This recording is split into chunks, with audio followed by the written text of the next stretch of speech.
irmão, bom dia, minha irmã, graça e paz de Jesus a vocês. Acho importante mencionar isso a você, aqueles que estão nos assistindo. Deus ama as pessoas de todas as nações, e Deus ama os palestinos, irmãos. Deus ama os palestinos. Numa guerra vão morrer pessoas inocentes dos dois lados. Então a gente ora por Israel, a Bíblia diz, orai pela paz em Israel, mas a gente ora também pelas outras nações. A gente ora porque gente inocente vai sofrer. Autoridades tomam sua decisão, declaram guerra, fazem planos arbitrários, matam gente, e você sabe que nas situações que vão ocorrer, pessoas simples, pessoas que realmente são inocentes vão morrer dos dois lados. É o que está acontecendo na guerra da Ucrânia e da Rússia, é o que acontece em toda a guerra. E Deus ama cada pessoa, Deus ama as pessoas de todas as nações, todos que Ele criou a sua imagem e semelhança. Então, oremos por paz, sobre Israel, sobre os palestinos, sobre esse mundo, sobre a Ucrânia, sobre a Rússia, sobre o Sudão, que está numa guerra terrível, com miséria de todos os tipos, irmãos. E muitas vezes o mundo não dá mídia, não dá notícias para um país pobre e miserável como o Sudão, e dá muitas vezes notícia para outros países que são mais relevantes, no contexto global. Mas há pessoas morrendo terrivelmente no Sudão, por exemplo. Eu fico muito feliz de você estar aqui, feliz da gente poder estar junto. Uma chuva tão abençoada que caiu nesse dia, né, meus irmãos? Que chuva abençoada. Fico feliz de você estar aqui. O único problema é que chove e algumas pessoas aproveitam para ficar em casa. Eu espero que você venha no culto da noite, ou você que está em casa aí, são aqueles que realmente não poderiam vir. Bom, nós estamos numa série muito especial no livro de Provérbios, é um livro de sabedoria extraordinária, vinda do cotidiano, um livro inspirado por Deus. E o tema dessas semanas, desse mês de mensagens, é palavras aos sábios. Deus nos dando palavras realmente muito especiais para a nossa sabedoria, para a nossa vida, para o nosso bem-estar, para a nossa realização. Você já conhece algumas palavras muito famosas. Eu fiquei pensando nessa manhã, algumas frases que marcaram a história. Por exemplo, tem a frase de Shakespeare, na sua obra Hamlet, que ele diz assim, ser ou não ser, eis a questão. A frase que marcou a história, Nós temos a frase de Mahatma Gandhi, que ele diz assim, não há caminhos para a paz é o caminho. Não há caminhos para a paz é o caminho. Uma frase que deveria ser lembrada exatamente nos nossos dias, quando a gente está falando de guerras aí no mundo. Eu me lembro da frase de Martin Luther King Jr., você lembra a frase famosíssima dele, eu tenho o quê? Eu tenho um sonho. Ele repetiu essa frase várias vezes no seu discurso. Eu tenho um sonho. Isso marcou realmente a luta pelos direitos sociais nos Estados Unidos. Tem uma frase de John Lennon. Ele diz assim, faça amor e não guerra. Faça amor, não faça guerra. E isso marcou fez uma revolução em toda uma geração, em relação ao feminismo, ao movimento, em relação ao aborto, em relação ao sexo livre, culminou com a questão das pílulas anticoncepcionais. Isso fez uma revolução entre a juventude. Faça amor, não faça guerra. Especialmente quando estava acontecendo a guerra do Vietnã, os Estados Unidos envolvidos nisso. Eu fiquei pensando numa frase no Brasil que é muito marcante. Dom Pedro I afirmou a frase, independência ou morte. Uma frase que marcou a história do nosso país, independência ou morte. Se nós chegamos a estar independentes é outra questão, irmãos, mas a frase marcou a história. Agora, teve uma frase que marcou o Brasil profundamente, aí uns anos atrás, a frase de um pensador, um filósofo brasileiro extraordinário, o nome Tiririca. O Tiririca fez uma frase maravilhosa. Qual que é a frase do Tiririca, meus irmãos? Pior que tá não fica. A única coisa é que ele errou na frase. Que fica pior. Quando você pensa que não está pior, piorou. Mas essa frase do Tiririca marcou a história do Brasil, irmãos. Pior do que está, não fica. Vote no Tiririca. E olha aí, o deputado mais votado no Brasil. O deputado mais votado no Brasil, um palhaço. Um palhaço. Deputado mais votado no Brasil. Pior do que está, não fica. Uma frase marcante. Por que eu estou brincando com você aqui um pouquinho? Ou lembrando algumas frases? Porque as palavras são importantes.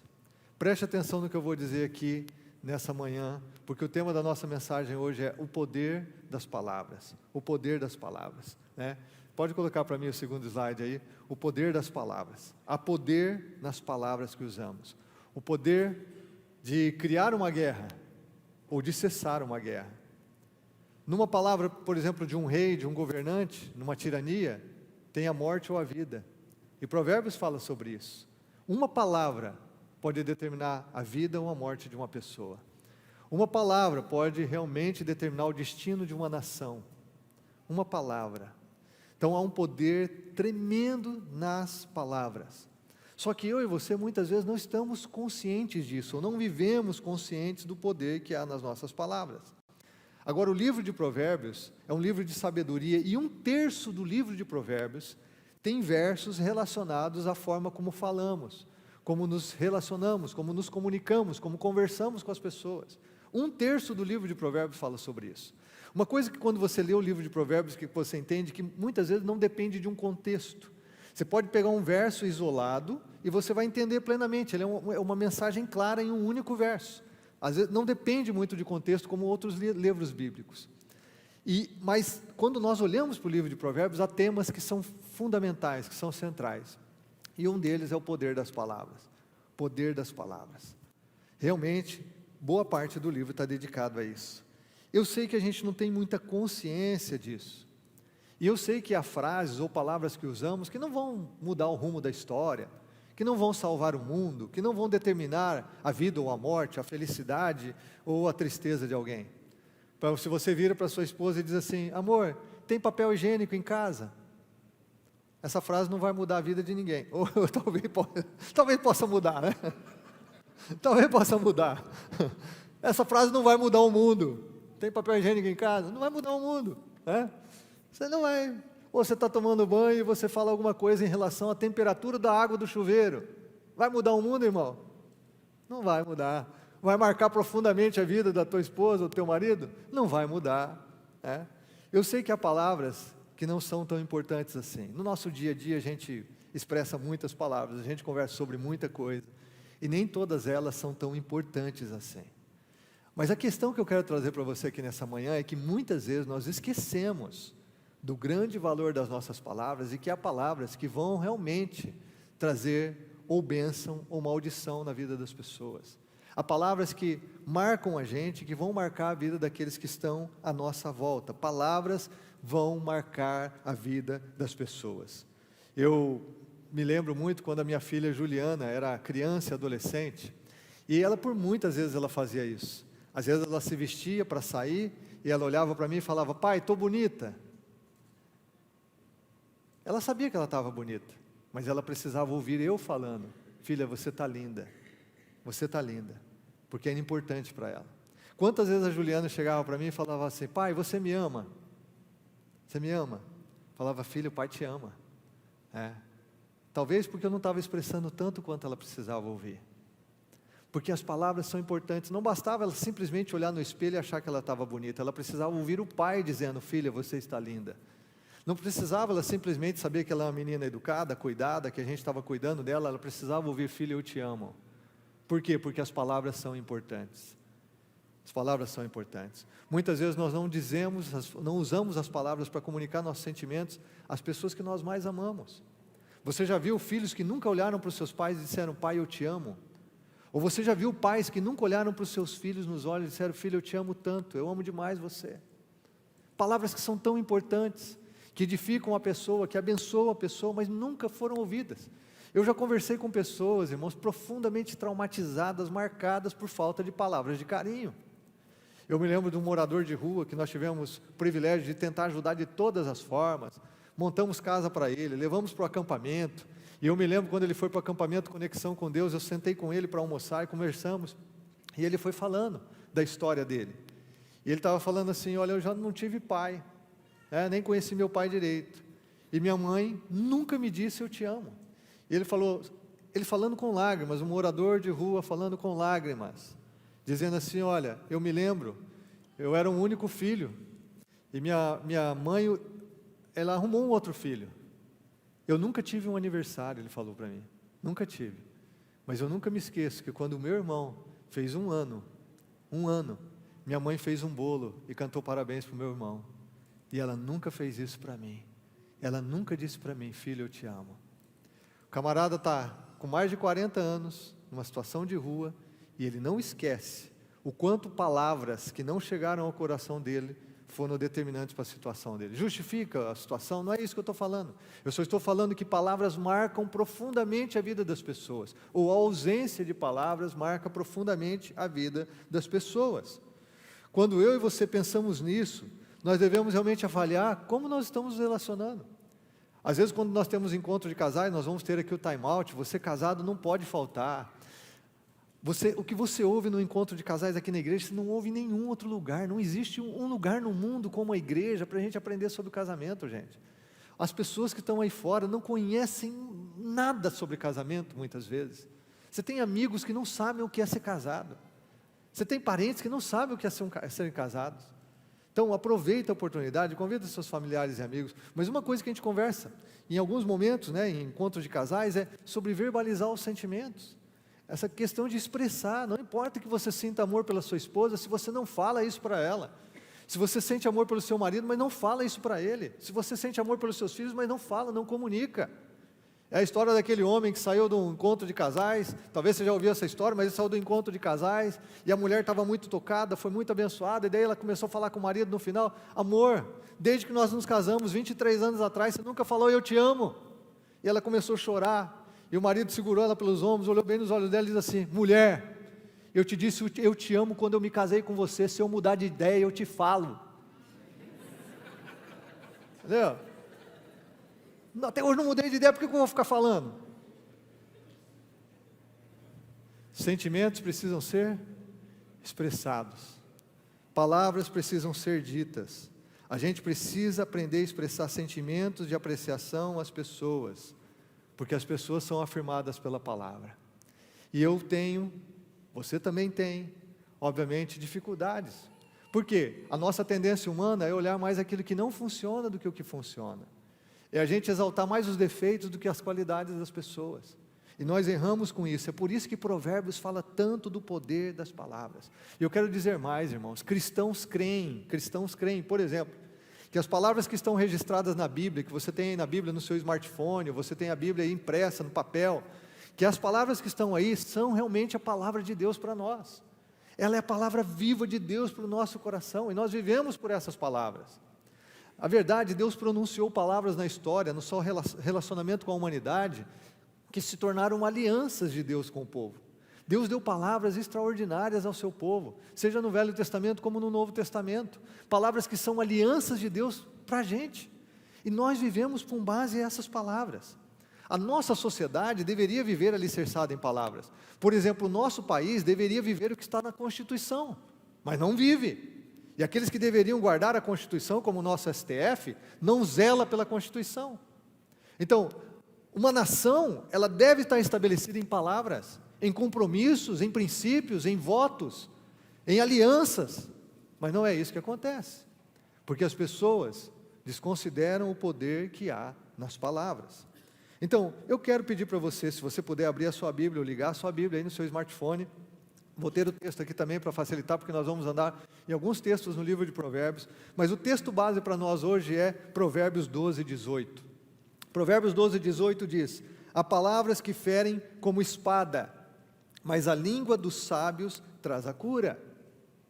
Há palavras que ferem como espada, mas a língua dos sábios traz a cura. Pare para pensar comigo aqui nessa manhã, por favor. Nas duas frases, nós temos duas afirmações aqui. Nós temos a primeira afirmação, que há palavras que ferem como espada. Você não foi ferido de espada, eu acho que você não, eu nunca fui. Mas você pode imaginar o que é um golpe de espada. Normalmente o golpe de uma espada é fatal. Palavras que ferem como espada. Eu já atendi uma esposa que ela diz assim: eu preferia que meu marido tivesse me dado um tapa na cara do que ter dito o que ele disse para mim nesse dia. E ela em prantos, em lágrimas, falando do que ele tinha dito para ela, porque as palavras ferem como espada. Eu estou com 52 anos, alguns de nós aqui estão na mesma idade. Alguns de nós que estamos nessa faixa da vida, Temos palavras que nós ouvimos na nossa infância, que foram 40 anos atrás, 50 anos atrás, que nós nunca esquecemos. Porque palavras ferem como espada. Palavras deixam cicatrizes profundas no nosso coração e na nossa alma. E é isso que o livro de Provérbios diz, palavras ferem como espada. Eu estava pensando nesse tema e eu me lembrei de um momento. Eu tinha cerca de 8 anos e tinha um amigo que começamos no primeiro ano da escola juntos e estudamos ali, estava no segundo ano, estudando, a gente jogava futebol junto, éramos vizinhos, mas ele era um menino adotado, na verdade ele era um sobrinho distante da família, que era muito amigo dos meus pais, e ele tinha vindo do interior de São Paulo para morar em Maringá, então ele lavava a louça para a família, ele ajudava muito a família, ainda criança, e ele começou a receber educação, escola, porque a família que ele morava no interior de São Paulo era completamente desestruturada, sem condições, os pais eram catadores de papel, então era um menino abandonado, então a família resolveu trazer para Maringá, só que trouxe para Maringá, mas muitas vezes não expressava carinho e amor. E eu me lembro que no almoço de domingo, meus pais, nós fomos lá almoçar com essa família, e aí sabe como que é conversa de domingo, e começa a conversar, e eu não sei porque um dos tios dele começou a falar, não, porque esse menino aqui não vai dar nada, esse menino aqui não faz direito, vai lavar uma louça, quebra o copo, não vai bem na escola, não sei o quê, e começou a falar mal dele, na frente assim, todo mundo ali, eu tinha 8 anos, eu nunca esqueci, como eu fui me sentindo mal de ouvir ele falando isso do meu amigo, mas o pior foi quando ele começou a comparar, aí, eles me chamavam de Alexandre, não, mas o Alexandre vai bem na escola, o Alexandre joga bem futebol, mas ele não sabe nem jogar futebol, e quando eles começaram a comparar comigo, aí foi mais terrível, porque eu olhei para o meu amigo assim, irmãos, eu podia com 8 anos ver a alma daquele menino, eu nunca esqueci disso, porque ele se sentiu profundamente mal, eu me senti mal, deles estarem comparando meu amigo comigo, terrível, eu nunca esqueci, eu sei que meu amigo nunca esqueceu aquele dia, nunca esqueceu, muitas vezes depois que eu me converti, nós já adultos, casados, com filhos, eu falando de Jesus para ele, quantas vezes eu olhando nos olhos dele, eu senti a mesma dor daquele dia, em que as pessoas estavam destruindo a sua imagem, estavam arrebentando com uma criança de 8 anos, que errava como qualquer criança de 8 anos, exigindo uma coisa de uma criança de 8 anos, sem pais direito, uma família totalmente desestruturada, coisas que ele não podia dar, porque ele não tinha recebido. Quantas vezes você já viu situações assim, palavras que ferem mais do que uma espada? Quantas pessoas que você conhece, que hoje estão no mundo corporativo, empresarial, formando grandes impérios, homens e mulheres de sucesso, mas no fundo, o que eles estão querendo fazer é provar que aquele tio, aquele pai, aquela mãe, que os desconsiderou no passado, que disse palavras terríveis para eles, eles estão querendo provar o tempo todo para alguém que eles podem, que eles conquistam, que eles têm sucesso, que eles têm valor. Quantas pessoas nós conhecemos que estão vivendo em função de palavras que os feriram no passado? Quantas pessoas? Eu me lembro da história de uma mulher super competente no mundo empresarial, uma mulher, diretora de empresa, super bem sucedida, mas uma lástima, um fracasso no casamento, um fracasso com os filhos. Mas sabe o que marcou a vida dela? É que quando ela era criança, ela viu a mãe sofrer demais na mão do pai, a mãe era dependente, a mãe não tinha profissão, e o pai realmente judiava muito da sua mãe, e um dia o pai olhou para ela e falou assim, você também, quando você casar, você vai sofrer na mão do teu marido, você vai sofrer na mão do teu marido. Ela disse assim para ela, que ela nunca ia depender de um homem, e ela estava vivendo com base naquela palavra que ela ouviu, que ela nunca iria depender de um homem. Nada errado de você não depender de um homem, o errado é que você se escraviza, você se subjuga, você se sobrecarrega, porque você tem que provar o seu valor por causa de uma palavra que você ouviu lá na sua infância. Quantas pessoas eu vejo exatamente isso, sabotam seu casamento, sabotam sua família, sabotam o seu relacionamento com Deus, por conta de que eles têm que provar a alguém. Às vezes o pai já morreu, como no caso dessa mulher, o pai já morreu há muitos anos, mas ela continua tendo que provar que o pai dela estava errado, ela continua tendo que provar, por causa da palavra que ela recebeu no coração, porque palavras ferem mais do que espada. Avalia, quanto tempo nós gastamos na nossa vida tentando provar para as pessoas que nos feriram, que as suas palavras estavam erradas. Quantos homens e mulheres vivem isso, escravos dos pensamentos que são produto da palavra que ouviu lá na infância ou na adolescência. Você não seria feliz, você seria um fracasso, você não daria certo, então agora você usa isso, se tornou escravo dessa palavra, e você tem que provar o tempo todo, e agora você não descansa, você não tem tempo com Deus, você não tem tempo com a esposa, você não tem tempo com os filhos, você não tem, porque você está tentando provar para alguém que aquelas palavras não eram verdadeiras. Eu não vejo problema da pessoa pegar aquela dor que feriu profundamente a ela e tentar canalizar para algo bom, nada errado com isso. O problema é você ir para o outro extremo, é que para provar que aquela pessoa estava errada, agora você também negocia valores, agora você também entra num ritmo de vida que não é saudável. As pessoas estão adoecendo fisicamente, emocionalmente, exatamente porque querem provar alguma coisa para outra pessoa, e como eu disse, às vezes essa pessoa já até morreu, porque foram profundamente marcadas pelas palavras que receberam. No encontro de pastores, eu conversava com alguns pastores, falando de um jovem líder, a gente estava conversando um pouquinho sobre um jovem líder com quem a gente se preocupa, e a gente estava falando um pouquinho sobre isso, um cara que está totalmente determinado ao trabalho, mas a gente estava falando assim, mas esse cara, ele está tentando provar uma coisa que a gente sabe em relação à infância dele, muito difícil, ele está tentando provar o valor dele. O que está motivando ele não é o fazer o melhor para Deus, o que está motivando é que eu tenho que provar que eu vou dar certo, eu tenho que provar que eu tenho valor, por causa da infância difícil que ele teve. Às vezes nós não percebemos isso, irmãos, por isso eu peço aqui que você abra o seu coração. Conversando com a minha esposa, que é psicóloga também, né, e eu falei psicóloga também, eu não sou psicólogo, desculpa, sou pastor, mas é que às vezes conversando, a gente tem é meio psicólogo, sabe, irmãos? Mas eu conversando com ela, que é psicóloga, ela estava falando isso, como é importante no gabinete, no consultório, de que a pessoa perceba isso, porque muitas pessoas vivem em função de afirmar a sua autoimagem, de realmente provar alguma coisa com base numa palavra que foi dita, mas elas não têm essa percepção, elas não têm essa consciência, elas não estão vendo como elas estão sabotando a si mesmas, exatamente para provar o valor, por causa de uma palavra na infância. Então, a pessoa precisa ter consciência disso, nós precisamos chegar, peraí, por que eu estou correndo tanto? Por que eu estou passando por cima do meu relacionamento com Deus para ter sucesso? Por que eu estou arrebentando com a minha saúde? Por que eu estou arrebentando com o meu casamento, com a minha família? Será que eu não estou tentando provar algo a alguém, por causa de uma palavra que me feriu profundamente no meu passado? Eu estou fazendo isso pelo motivo certo?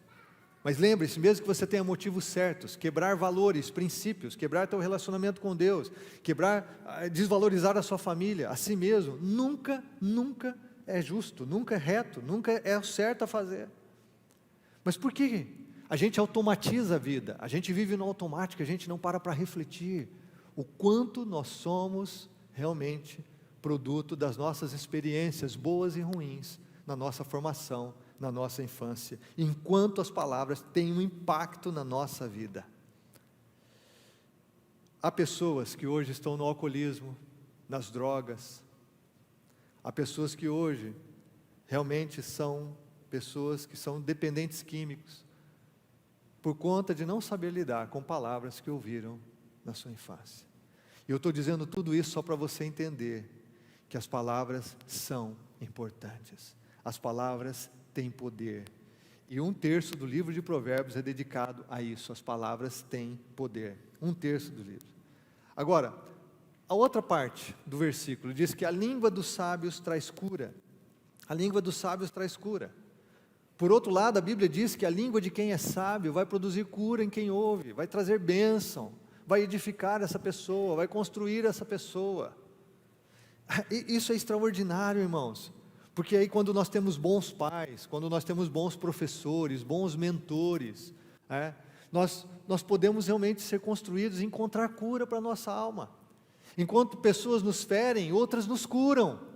Enquanto alguém nos magoou profundamente, outras trazem alívio para a nossa alma e para o nosso coração. E aí você pode definir que tipo de pessoa você será ou você é. Se você é a pessoa que fere as pessoas com suas palavras, ou se você é a pessoa que cura as pessoas com as suas palavras. Nós podemos definir quem nós somos por causa da graça de Cristo em nós. Que tipo de pessoa eu sou? Eu sou uma pessoa que fere ou eu sou uma pessoa que cura? Eu sou uma pessoa que edifica ou eu sou uma pessoa que destrói? Que tipo de pessoa eu sou? Porque as minhas palavras fazem isso. A Bíblia diz que o sábio vai trazer cura. Se nós estamos sendo pessoas sábias, nós vamos realmente promover cura no coração das pessoas, na alma das pessoas, naquilo que elas estão vivendo. Quantas palavras de apreço, valorização, de bênção, irmãos, que eu já ouvi, que eu já recebi. Eu me lembro muito do meu pai. Meu pai é um homem que não teve muita instrução, só estudou o primeiro grau na época. Depois que ele foi fazer o ensino médio, nunca fez uma faculdade. Meu pai é um homem muito simples, mas ele sempre reforçou valores na minha vida. Sempre falava: filho, como que você é sabido, como você é inteligente, mesmo que eu não fosse, mas ele falava. Sempre falando. Meu pai era o tipo de pai que ia jogar um joguinho, ele deixava eu ganhar. Ele deixava eu ganhar o jogo para eu para eu ter uma afirmação. Depois que eu fui descobrir isso, antes eu pensava que eu ganhava mesmo, mas depois eu descobri que ele deixava eu ganhar. Eu me lembro, eu estava no seminário aqui, tinha um pastor amigo, já casado com um filho, e um dia ele estava falando do relacionamento dele com a sua filha única, tal, e ele falava assim: não, quando eu jogo com a minha filha, eu jogo sério, porque eu não quero enganá-la. E eu virei para o pastor e disse assim: pastor, deixa eu falar algo que meu pai fazia comigo, que fez muito bem.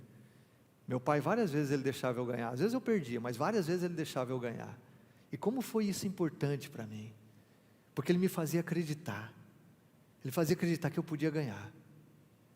Eu fui fazer o casamento da filha dele. Quando eu falei isso para esse pastor, a filha dele tinha 8, 9 anos. Eu fui fazer o casamento da filha dele.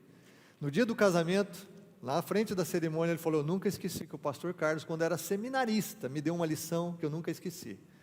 Ele falou que eu deveria deixar minha filha ganhar no joguinho, e que isso era importante. A palavra dele foi muito importante para mim, muito simples, mas muito importante. Eu nunca esqueci a palavra do pastor Carlos, quando ele era ainda seminarista, porque isso fez toda a diferença no relacionamento com a minha filha, porque eu era muito rígido com regras, eu era muito contundente com as coisas, eu queria tudo muito certo, e eu entendi que eu precisava me relacionar com a minha filha com base na idade dela e no amor que eu tinha por ela. Irmão, coisa simples. Eu me lembro de uma vez eu atendi um rapaz que ele estava profundamente angustiado, os pais estavam se separando, se divorciando, e sem nenhuma razão, mas ele, como filho mais velho, ele se sentia culpado pela separação dos pais. E ele: o que eu faço? Meus pais estão se separando, eu não quero que isso aconteça. Mas você viu uma carga emocional terrível sobre ele. Eu olhei bem nos olhos dele e disse assim: deixa eu dizer algo para você. O problema dos seus pais, que você está compartilhando comigo aqui, não é de hoje, não é desde quando você nasceu. O problema dos seus pais vem desde antes, talvez antes deles terem se casado. O casamento dele já vinha numa uma progressão negativa, num declínio mesmo antes. Então, por favor, entenda, os problemas que seus pais estão enfrentando vêm de décadas. Você não é o culpado por isso. Seus pais não estão se separando porque você é responsável. Você não tem que se sentir responsável pelo casamento dos seus pais. Eles são adultos, eles estão fazendo as escolhas deles. Irmãos, quando eu disse isso para aquele menino, ele caiu em pranto. E quando eu disse isso, é como se realmente tirasse um peso sobre ele. Foi uma cura para ele. Porque ele estava sofrendo demais, achando que ele era o responsável de manter os pais casados, que ele era o responsável por solucionar problemas de décadas daquele casal, que ele era o responsável por resolver esse conflito da família. E eu disse assim: você não é. Você é responsável pelas suas escolhas. Você não pode escolher no lugar do teu pai, você não pode escolher no lugar da tua mãe. Talvez alguém aqui nessa manhã sofrendo por isso, você está querendo escolher no lugar da pessoa, você não pode. Você pode orar por ela. Você pode talvez trazer alguma palavra de sabedoria a ela de bênção.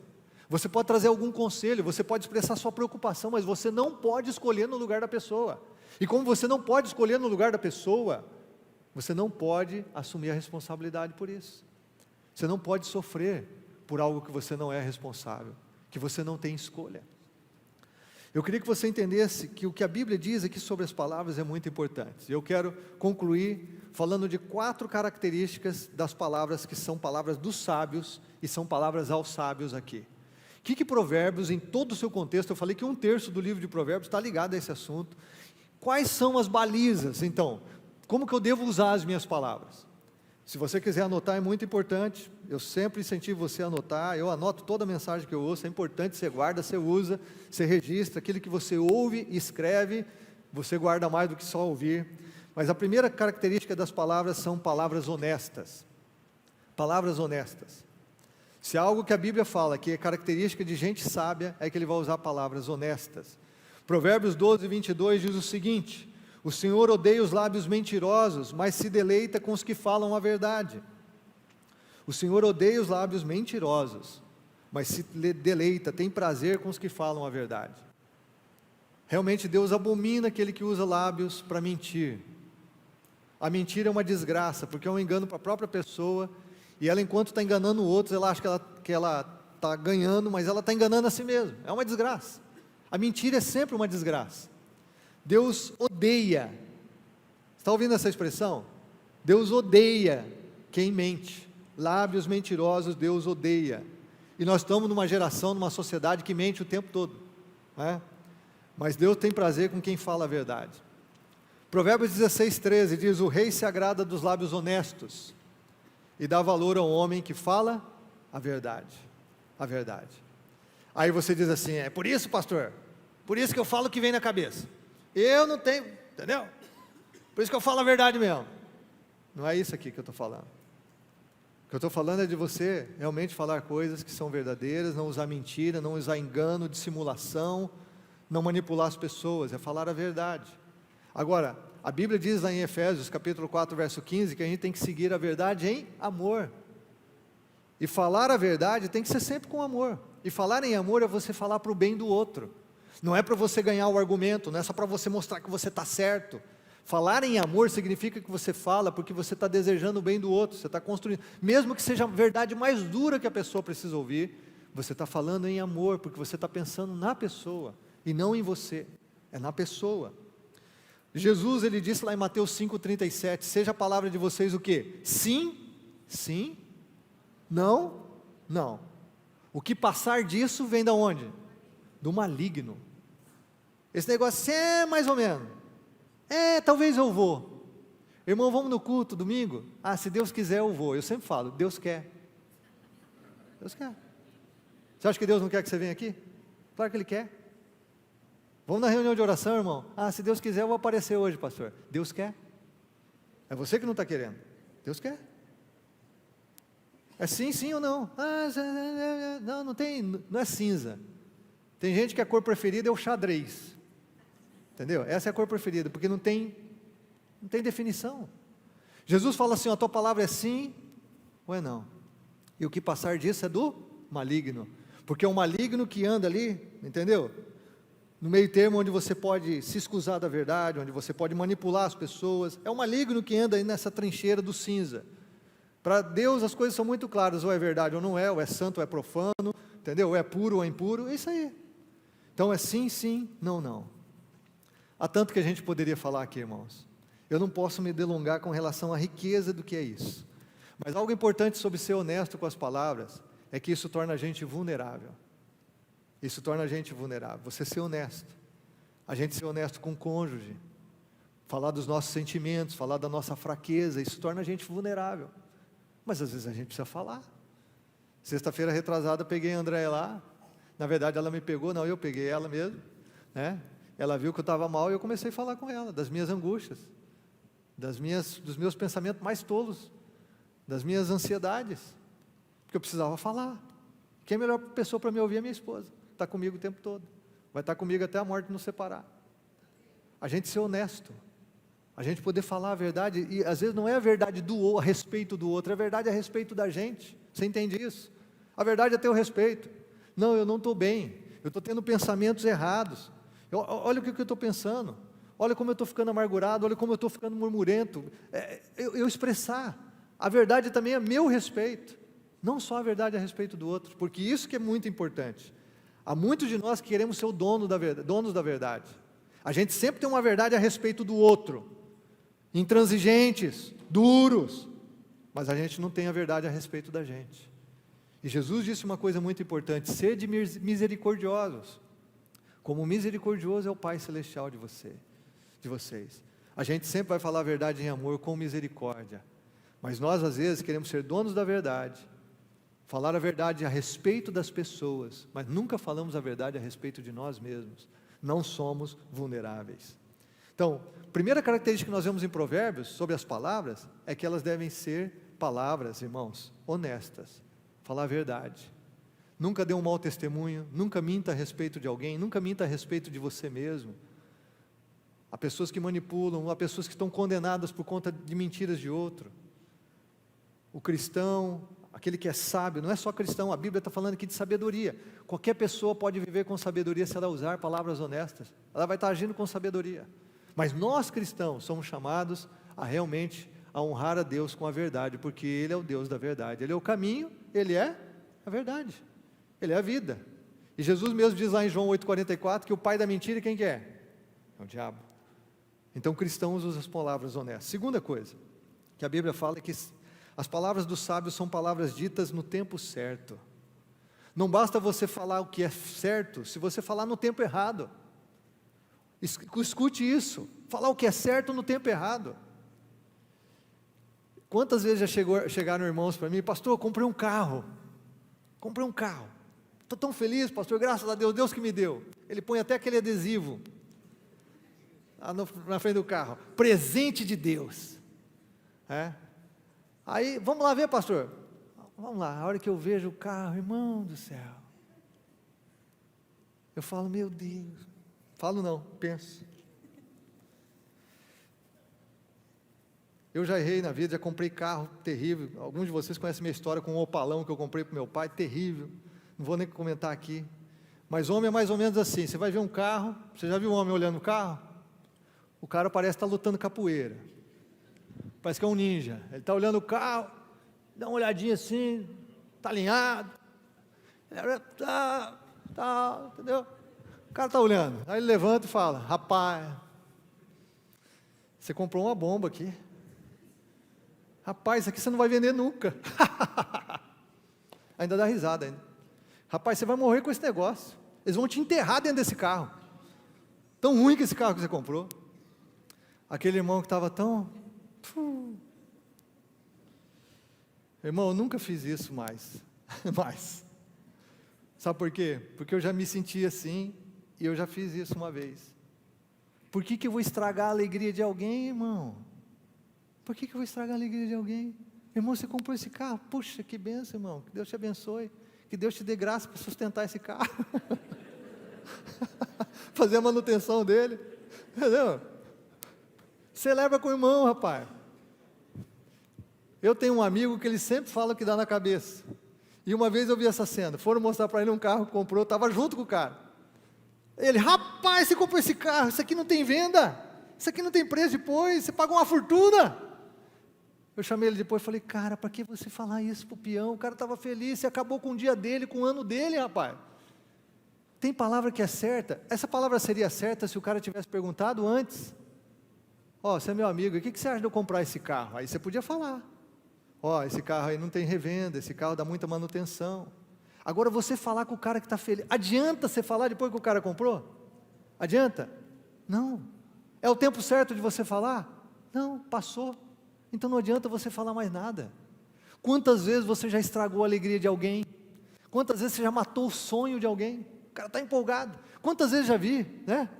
O jovem está fazendo faculdade, todo feliz, aí você pergunta, que faculdade que você está fazendo? Eu estou fazendo. Rapaz, aí não dá dinheiro. Isso aí, rapaz, é melhor que, pior que nada. Meu Deus, por que você está fazendo isso? Se ele tivesse pedido um conselho antes, você poderia falar desse curso, poderia orientar, mas não é assim. Essa pessoa está sendo honesta? Está sendo honesta. Mas ela está falando no tempo certo? Não. Ela está falando no tempo errado, com propósito errado. Ela está sendo sábia? Não, não está sendo sábia. Olha o que diz a Bíblia, Provérbios 25:11. A palavra proferida no tempo certo é como frutas de ouro incrustadas numa escultura de prata. Olha a expressão aqui. Palavra proferida no tempo certo é como ouro num objeto de prata. Brilha, é valioso. Palavra no tempo certo. Olha o que diz Provérbios 15:23. Dar resposta apropriada é motivo de alegria, e como é bom um conselho na hora certa. Como é bom um conselho na hora certa, irmão. Conselho na hora errada não adianta. Não adianta. Você vai arrebentar com a pessoa. Conselho é na hora certa, uma palavra na hora certa. E aí a gente precisa entender então que a palavra é honesta, mas precisa ser dita no momento certo. Eu digo muito para os casais. A gente às vezes gosta de conversar, casais, né? Conselhos. a gente tem a DR, discutir o relacionamento, eu falo assim, gente, não faz isso a hora que teu marido chega em casa do trabalho, ou a tua mulher, não faz isso. Deixa eu dar uma dica para você, gente com fome fica brava. Se você tiver com fome, você fica nervoso. Entendeu? O cara está trabalhando o dia inteiro, está morrendo de fome. Aí chega em casa, a mulher não deixou ele pôr o pé na casa, já vem. Não, porque meu Deus, vai dar briga, vai dar pancada. Irmão, não, peraí. Irmã, se você quer conversar com o teu marido, deixa ele chegar, fala para ele tomar um banho. Toma um banho. Hoje eu fiz a janta que você gosta. A janta para ele. Uma conversa difícil? Jantou? Relaxou? Vamos conversar um pouquinho? Momento certo de conversar. Não é o momento que a gente dormiu mal, está com fome, está num dia ruim. Tem que ter momento, tem coisa que tem que ter momento, tem discernimento. Tempo certo, olha o que diz Provérbios, é no tempo certo, um conselho na hora certa. Quantas vezes também já aconteceu assim, você está na iminência de fazer um negócio errado, de tomar uma decisão que você vai te prejudicar, e de repente você consulta alguém, um bom conselheiro, alguém sábio, e essa pessoa te dá uma palavra na hora certa, evita você fazer um erro gravíssimo, evita você de fazer um mau negócio, evita você de ferir alguém. Poxa, como isso é bom! Por isso que no reino de Deus, nós nos abençoamos mutuamente, nos aconselhamos mutuamente, irmãos, para a gente ajudar as pessoas a realmente terem conselhos bons na hora certa. Casais, famílias sofrem por conta disso. A hora é importante, mas o momento, a palavra é importante, mas o momento também é importante. Com discernimento, escolha um ambiente, tudo isso vai ajudar. Eu vou terminar esse ponto só dizendo o seguinte: onde que as pessoas hoje brigam, discutem? Nas mídias sociais. Mídia social não é lugar de você ficar brigando com ninguém, falando de você, falando dos sentimentos. Mídia social não é para você ficar atacando o seu ex, como tem um monte de gente famosa que faz aí. Mídia social não é lugar de discutir nada, irmãos. E quantas pessoas fazem isso, todos os dias, mostrando infantilidade, meninice, imaturidade. Irmão, mídia social não é lugar disso. Uma vez eu fiz um post da igreja lá, alguém quis comentar uma coisa e começou a falar negativo. Eu simplesmente não respondi. É uma expressão que eu aprendi de um amigo: por que eu vou bater palma para louco dançar? Não bata palma para louco dançar. O cara lá te provocou na mídia social, você vai responder? Deixa ele deixa ele falar o que ele quer. Mídia social não é lugar de responder ninguém, irmão. Não é de lugar de brigar com ninguém. Lembra, você tem palavras honestas e você tem momento certo. E junto com o momento certo, eu estou acrescentando aqui, lugar certo. O cenário é importante, né? Vai ter uma conversa difícil com alguém? Prepara um momento, prepara o cenário, e aí a gente tem a conversa. Tudo coopera para o bem dos dois, numa conversa difícil. Terceira coisa, palavras calmas. Terceira coisa que a Bíblia diz aqui é de palavras calmas. Não são palavras contundentes, ansiosas, não, palavras calmas. Palavras calmas. Olha o que a Bíblia diz aqui: é melhor ter pouco com temor do Senhor do que grande riqueza com inquietação, com nervosismo, com ansiedade. É melhor você ter pouco, ter paz. Usa palavras calmas, conversa com as pessoas na calma. Olha o que diz Provérbios 17, 27, quem tem conhecimento é comedido no falar, quem tem entendimento é de espírito sereno, irmão, sereno. Você tem serenidade nas palavras, tem calma nas palavras. Tem gente que começa a falar, parece uma metralhadora. Não dá nem tempo de você processar, parece que o cara está 2 vezes lá do WhatsApp, entendeu? Se você colocar 2 vezes no WhatsApp, você nem vai entender o que ele fala. Por quê? Porque não tem calma para falar. Olha o que a Bíblia está dizendo nesse texto: quem tem conhecimento é comedido, ele tem entendimento, ele tem um espírito sereno. Acelerado, briguento, ansioso, sabe, não tem calma. Perde o crédito até no que está falando. Às vezes a pessoa tem razão, mas perde a razão porque ela fala de um jeito errado. Você já notou isso? Às vezes a pessoa está falando uma verdade, é certo que ela está falando, mas está falando do jeito errado. Está falando sem calma. A Bíblia diz a respeito da gente não ser afobado, intransigente com as nossas palavras, mal educado, sem respeito pelo outro. Não fale quando você está nervoso. Se você está nervoso, não fala, fica quieto. Por quê? Você vai falar besteira. Você vai falar coisas que você vai se arrepender depois, você vai ferir a pessoa, você não vai resolver nada estando nervoso. Então acalma, e aí você conversa com a pessoa. Tiago 1,19 diz assim que a gente deve ser pronto para ouvir, tardio para falar e tardio para se irar. pronto para ouvir, mais ouvir do que falar. Então avalie esses 3 pontos aqui, até aqui. Como são as suas palavras? Suas palavras são honestas? Suas palavras são no tempo certo? Suas palavras são calmas? Trazem serenidade a uma discussão, a um momento, a uma conversa? E eu vou terminar então com o 4º ponto que nós vemos em Provérbios. São poucas palavras. O sábio usa poucas palavras. Ele não usa muitas palavras, são poucas palavras. Não precisa falar muito. Tiago mesmo diz, então, seja tardio para falar, seja tardio para se irar, ouve mais do que fala. Olha o que diz Provérbios 17, nós lemos o verso 27, mas eu quero ler agora atrelado com 28. Ele diz, quem tem conhecimento é comedido no falar, não fala muito. Quem tem entendimento é de espírito sereno. Até um insensato passará por sábio se ficar quieto, e se contiver a língua, parecerá quem tem discernimento. Diz que o cara que é um tolo, um idiota, um insensato, se ele ficar quieto, ele vai parecer por sábio. Vai parecer por sábio. Porque Provérbios está falando isso. Quem fala demais mostra insensatez. Então que sejam poucas as nossas palavras. A gente deve aprender sobre quando a gente fala e quando a gente fica quieto. Quando fala e quando fica quieto. Você sabe, há pessoas que cansam os outros, porque falam demais. Há pessoas que se expõem, porque falam particularidades, coisas íntimas, porque falam demais. Contam segredos, falam demais da vida dos outros, porque falam demais. Isso mostra insensatez, essa pessoa perde o crédito, na verdade, fica com indescrédito. Nós temos uma frase na cultura brasileira que é, quem fala demais faz o quê? Quem fala demais, dá bom dia a cavalo. A pessoa fala tanto, que de repente você está conversando com um cavalo e não notou, entendeu? Porque ela perdeu todo o senso do ridículo, porque fala demais. Eu vou só mencionar para você o seguinte, Provérbios ele fala assim, que você nunca deve usar as palavras, primeiro para louvar a si mesmo, nunca louva a si mesmo, não fica se gabando, você não precisa ficar falando de você mesmo para os outros. Segundo, nunca use palavras para argumentar pelo valor do argumento, para continuar uma briga. Provérbios fala sobre isso. Ficar continuando uma briga. Não usa isso. Terceiro, nunca usa a palavra para fofocar.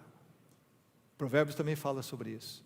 Então, nesse falar demais, nunca fale para ficar se gabando, nunca fale para ficar argumentando pelo valor da briga, e nunca fale da vida dos outros. Se a pessoa não está presente ali, você não deve falar da pessoa que não está.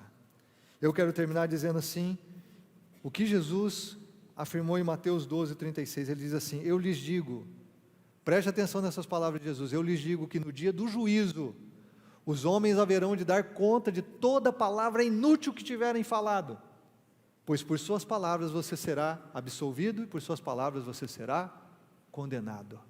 Preste atenção nisso e pese as suas palavras, preste atenção nisso e pese o seu comportamento. Nossas palavras estarão lá diante de Deus no dia do juízo. Usamos palavras inúteis, falamos às pessoas, falamos o que vem à mente, falamos o que vem na língua. Não, você vai dar conta do que você está falando, e toda palavra inútil que você mencionou, você vai dar conta. Não vai ficar esquecido diante de Deus, porque Deus considera demais as palavras que saem da tua boca. É por isso que o Evangelho, Jesus mesmo diz, a boca fala do que o coração está cheio. E por isso que nós devemos guardar o nosso coração, sobre tudo que se deve guardar, como vimos na semana passada. Paulo diz em Efésios 4:29, nenhuma palavra torpe e mal cheirosa saia da vossa boca, mas apenas a que for útil para edificar os outros. Só fala aquilo que edifica, eu vou falar. Não edifica, eu vou tirar a alegria da pessoa, vou matar o ânimo dessa pessoa, vou me desfazer dela, eu vou destruir a autoimagem dela, eu vou diminuir essa pessoa. Não fale, mesmo que seja uma verdade, não fale, você não precisa falar, não precisa. A não ser que você está falando em amor para curar essa pessoa, para edificar essa pessoa, para talvez trazer essa pessoa para o bom senso, para ajudá-la. Se não, não fale, é só para edificar a pessoa. E olha, ele diz assim, conforme a necessidade, tem necessidade de eu falar? Eu preciso falar isso que eu estou com vontade de falar? Paulo diz assim, para que você conceda graça aos que a ouvem. Conceda graça aos que a ouvem. Irmãos, cristianismo, andar com Jesus é tremendamente prático, transforma a nossa vida. Viver com Jesus é ser transformado no nosso cotidiano, nas mais variadas áreas da vida, é você viver melhor. Se nós conhecemos Jesus e temos o Espírito Santo de Deus, Ele nos capacita, abre o nosso entendimento a conhecermos a vontade de Deus, e algo da vontade de Deus é extremamente simples, que nós construamos relacionamentos saudáveis, que nós sejamos bênção nas mãos de Deus para abençoar outras pessoas. É isso que temos falado aqui com vocês o tempo todo, e que Deus, então, com a sua graça, nos capacite a usar nossas palavras para edificação, para transmitir graça aos que ouvem. Isso vai mudar nossos relacionamentos, isso muda nosso casamento, nosso relacionamento com os filhos, entre irmãos como igreja. Transmite graça, porque a graça está no seu coração. Nós não estamos falando aqui de instrução, irmão, nós estamos falando aqui de palavra de Deus, que transforma a sua vida, que faz com que você ande com Deus de coração, que faz com que você seja um instrumento vivo de Deus na tua geração, na vida das pessoas que te cercam, e daqueles que Deus colocar no seu caminho. Nós estamos falando aqui do plano de Deus para a sua vida, e é viver o melhor.